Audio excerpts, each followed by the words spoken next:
The three pillars of the ideology, isolationism, protectionism and restricting immigration, were gaining popularity before Donald Trump became president and may outlast his tenure. By Robert KaganMr. Kagan is the author of The Jungle Grows Back, America and Our Imperiled World, ImageCreditCreditAngie Wang. We have a U.S. president who doesn't value the rules-based international order, a former top aide to Vice President Joseph R. Biden Jr. observed in this paper not long ago. She was right, of course. But is the American public any different? President Trump may not enjoy majority support these days, but there's good reason to believe that his America First approach to the world does. There has been no popular outcry against Mr. Trump's trade battles with Canada, Mexico and the European allies. Experts suggest we are in for a long international trade war, no matter who the next president may be. After all, even Hillary Clinton had to disown her support for the Trans-Pacific Partnership in the last election. The old free trade consensus is gone.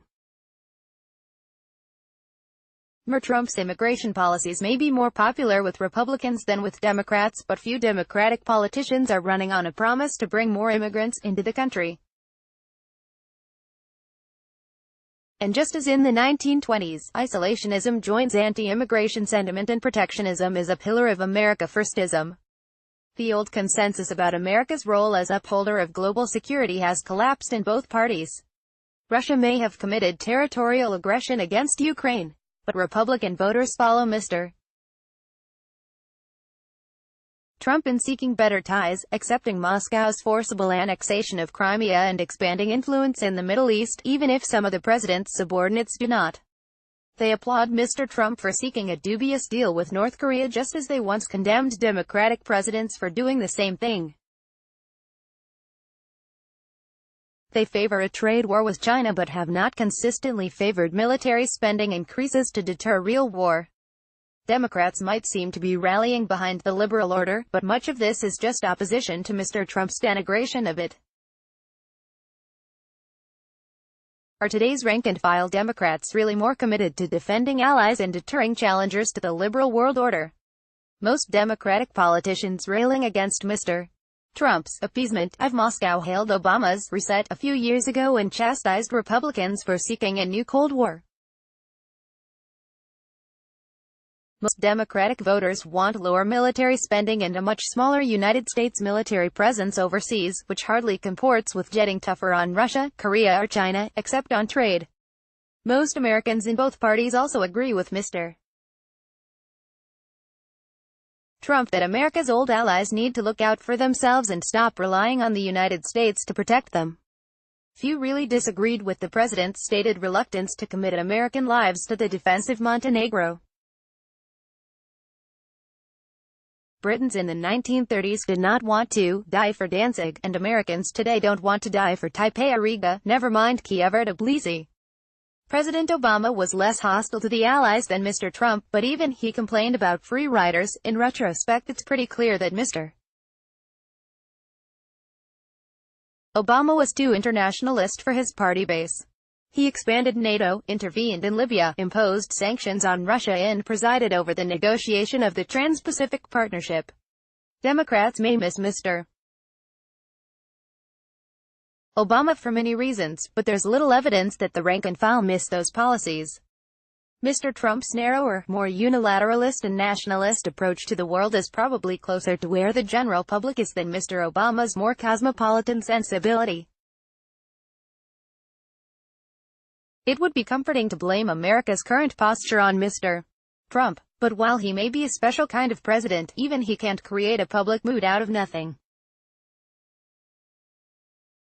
Now, as always, presidents reflect public opinion at least as much as they shape it.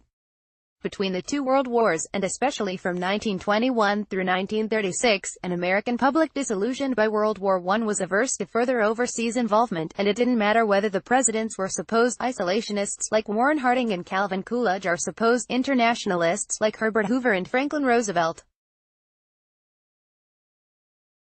It took a lot more than fireside chats to turn public opinion around.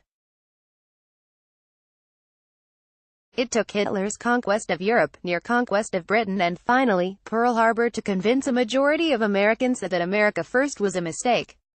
In our own time, the trend toward an America First approach has been growing since the end of the Cold War.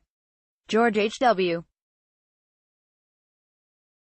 Bush, the hero of the Gulf War, had to play down foreign policy in 1992 and lost to a candidate promising to focus on domestic issues. George W. Bush won in 2000, promising to reduce United States global involvement, defeating an opponent, Al Gore, who was still talking about America's indispensability. In 2008, Mr. Obama won while promising to get out of foreign conflicts for good. In 2016, Republican internationalists like Jeb Bush and Marco Rubio were trounced in the primaries.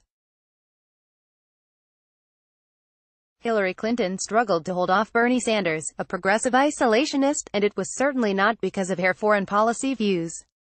Now we have Mr. Trump. Is he an aberration or a culmination? Many foreign policy experts, and most of the foreign leaders pouring into New York this week for the United Nations General Assembly, have been counting on the former.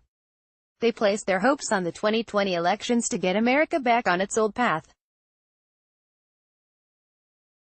But they may have to start facing the fact that what we're seeing today is not a spasm but a new direction in American foreign policy, or rather a return to older traditions, the kind that kept us on the sidelines while fascism and militarism almost conquered the world.